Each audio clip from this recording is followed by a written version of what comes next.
आज बच्चों क्लास 11 में न्यू चैप्टर पढ़ेंगे P block elements. P block elements में आप सेकेंड चैप्टर पढ़ रहे हैं कार्बन परिवार के तत्व। इससे पहले आप एल्युमिनियम पढ़ चुके हैं। तो फोर्थ वर्ग के तत्वों का अध्ययन कार्बन परिवार के तत्व। इसमें क्वेश्चन आता है मेंडली की आधुनिक आवर्त सारणी में कार्बन परिवार के तत्वों की स्थिति की विवेचना कीजिए।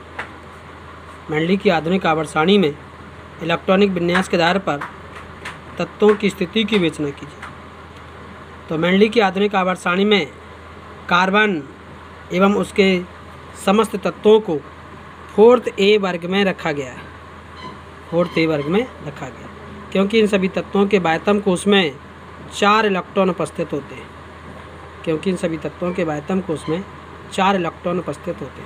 इस वर्ग में कार्बन, सिलिकॉन, जर्मेनियम, टिन एवं लेड को रखा गया है।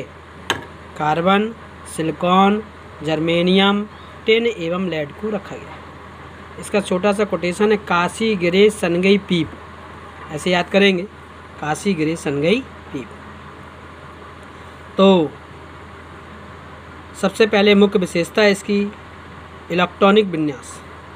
इन सभी तत्वों के बाह्यतम कोश में 4 इलेक्ट्रॉन होते हैं। कितने इलेक्ट्रॉन होते हैं? 4 इलेक्ट्रॉन, जिससे इनका संयोजी इलेक्ट्रॉनिक विन्यास NH2NP2 होता है। NH2NP2 होता है। अर्थात पी ऑर्बिटल में कितने इलेक्ट्रॉन होते हैं? 2 इलेक्ट्रॉन होते हैं। अब कार्बन का परमाणु क्रमांक कितना होता है? 6। कार्बन में 8 जोड़ देंगे तो सिलिकॉन का परमाणु क्रमांक ज्ञात हो जाएगा। सिलिकॉन में 14 होता है, 14 में 18 जोड़ देंगे तो क्या होगा? 32 होगा। 32 में 18 जोड़ेंगे 50 होगा। 50 में 32 जोड़ेंगे कितना हो जाएगा? 82 हो जाएगा। इस प्रकार से तत्वों के परमाणु क्रमांक ज्ञात कर लेते हैं। हमने आपको बताया था 2, 8, 18, 32। इस प्रकार इलेक्ट्रॉनों को जोड़कर हम तत्वों के परमाणु क्रमांक भी ज्ञात कर लेते हैं। इलेक्ट्रॉन विन्यास करेंगे कार्बन का 1s2 2s2 2p2, सिलिकॉन का करेंगे 1s2 2s2 2p6 3s2 3p2, germanium का करेंगे 1s2 2s2 2p6 3s2 3p6 3d10, 4s2 4p2, stannous का करेंगे 1s2 2s2 2p6 3s2 3p6 3d10, 4s2 4p6 4d10 और 5s2 और 5p2। इसी प्रकार लेड का करेंगे 1s2 2s2 2p6 3s2 3p6 3d10, 4s2 4p6 4d10 4f14, 5s2 5p6 5d10 6s2 और 6p2। इस प्रकार इलेक्ट्रॉन विन्यास पूर्ण होता है। सबसे महत्वपूर्ण होता है इलेक्ट्रॉनिक विन्यास। अब इसके बाद आती है संयोजकता। इन सभी तत्वों के बाह्यतम कोश में 4 इलेक्ट्रॉन होते हैं, जिससे इन सभी तत्वों की संयोजकता कितनी होती है? 4 होती है। क्या होती है? इन सभी तत्वों की संयोजकता 4 होती है। ऑक्सीडेशन नंबर, इन सभी तत्वों की ऑक्सीडेशन नंबर का मान +4 भी होता है। और कुछ तत्व जो ऋणायन के रूप में बनते हैं उन तत्वों की ऑक्सीडेशन नंबर का मान -4 भी होता है। लेकिन कुछ तत्व +2 भी संयोजकता +2 भी ऑक्सीडेशन नंबर को प्रदर्शित करते हैं। जैसे Pb की संयोजकता 2 होती है। Sn परिवर्ती संयोजकता प्रदर्शित करता है। Sn की संयोजकता 2 भी होती है और 4 भी होती है। Sn +2 के रूप में पाया जाता है तो वो स्टेनस कहलाता है, और यदि Sn4 पॉजिटिव के रूप में पाया जाता है तो Sn4 पॉजिटिव स्टेनिक के रूप में होता है। परमाणु त्रिज्या, इस वर्ग में ऊपर से नीचे की ओर चलने पर तत्वों की परमाणु त्रिज्या का मान बढ़ता है। गलनांक क्वथनांक, इस वर्ग में ऊपर से नीचे की ओर चलने पर तत्वों के गलनांक एवं क्वथनांक के मान में वृद्धि होती है। चूँकि सभी तत्व कैसे होते हैं? ठोस अवस्था में होते हैं और भौतिक अवस्था। इस वर्ग के सभी तत्व कैसे होते हैं? ठोस अवस्था में होते हैं। अब आता है धात्विक लक्षण। क्या आता है? धात्विक लक्षण।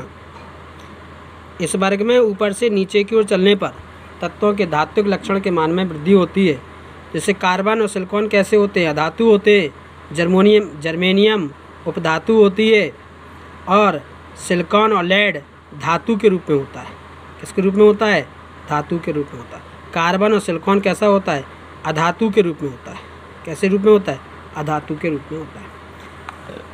अगली हेडिंग है परमाणु त्रिज्या। परमाणु त्रिज्या, इस वर्ग में परमाणु त्रिज्या, इस वर्ग में ऊपर से नीचे की ओर चलने पर तत्वों की परमाणु त्रिज्या का मान बढ़ता है। आयनन विभव, इस वर्ग में ऊपर से नीचे की ओर चलने पर तत्वों के आयनन विभव के मान में कमी होती है। क्या होती है? कमी होती है। विद्युत ऋणात्मकता, विद्युत ऋणात्मकता, इस वर्ग में ऊपर से नीचे की ओर चलने पर तत्वों की विद्युत ऋणात्मकता के मान में कमी होती है। इलेक्ट्रॉन बंधुता, इलेक्ट्रॉन बंधुता, इस वर्ग में ऊपर से नीचे की ओर चलने पर तत्वों की इलेक्ट्रॉन बंधुता के मान में कमी होती है। क्या होती है? इलेक्ट्रॉन बंधुता के मान में कमी होती है। अगली हेडिंग है अपर रूपता। अपर रूपता, इस वर्ग के अधिकतर तत्व अपर रूपता का गुण प्रदर्शित करते हैं। कार्बन तो क्रिस्टलीय और अक्रिस्टलीय दोनों अपर रूपों में पाया जाता है। कार्बन के दो अपर रूप होते हैं, क्रिस्टलीय अपर रूप और अक्रिस्टलीय अपर रूप। इसी प्रकार सिलिकॉन भी अपर रूपता का गुण प्रदर्शित करता है। श्रृंखलन का गुण, श्रृंखलन का गुण, इस वर्ग के सभी तत्व श्रृंखलन का गुण प्रदर्शित करते हैं। अधिकतर कार्बन परमाणु में श्रृंखलन का गुण सबसे अधिक पाया जाता है, क्योंकि कार्बन परमाणु की बंध संयोजकता का मान 83 किलो कैलोरी प्रति मोल होता है। इसलिए कार्बन परमाणु में श्रृंखलन का गुण सबसे अधिक पाया जाता है। अब आता है बहुबंध बनाने की प्रकृति। क्या बनाने की प्रकृति? बहुबंध बनाने की प्रकृति। इस वर्ग के तत्व बहुबंध बनाने की प्रवृत्ति रखते हैं। जैसे कार्बन है बहुबंध, कार्बन है एकल बंध, द्विबंध व त्रिबंध बनाता है। यानी कार्बन में मल्टी बॉन्ड बनाने की टेंडेंसी होती है, क्योंकि कार्बन की विद्युत ऋणात्मकता का मान कम होता है, जिससे वह विभिन्न तत्वों से एकल बंध व द्विबंध व त्रिबंध बनाने की प्रवृत्ति रखता है। अगली हेडिंग है रासायनिक गुण। ऑक्सीजन के साथ इस वर्ग के तत्व O2 के साथ, इस वर्ग के तत्व ऑक्सीजन के साथ अभिक्रिया करके उनके ऑक्साइड बनाते हैं। C+O2 gives CO2, Si+O2 SiO2, SiO2। अब आता है हाइड्रोजन के साथ। इस वर्ग के सभी तत्व हाइड्रोजन के साथ अभिक्रिया करके उनके हाइड्राइड बनाते हैं। C+2H2 gives CH4, Si+H2 gives SiH4, silicon tetrahydride, carbon tetrahydride. अब आता है हेलोजनों के साथ। इस वर्ग के सभी तत्व हेलोजनों के साथ अभिक्रिया करके टेट्राहाइड्राइड बनाते हैं। C+Cl2 तो क्या बन जाएगा? CCl4, दो से बैलेंस कर दो।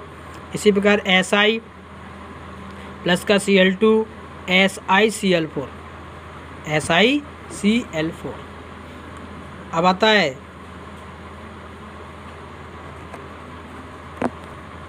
अम्लों के साथ। इस वर्ग के तत्व अम्लों के साथ अभिक्रिया करके उनके यौगिक बनाते हैं। जैसे Pb है H2SO4 के साथ अभिक्रिया करेगा तो क्या बना लेगा? PbSO4 प्लस का H2, Sn प्लस का HCl अभिक्रिया करके SnCl2 प्लस का H2। अगली हेडिंग आती परिणाम। उपर्युक्त विवरण से स्पष्ट है इस वर्ग के सभी तत्वों को 4th A वर्ग में रखा जाना सर्वथा उचित है। अगले वीडियो में बताएंगे।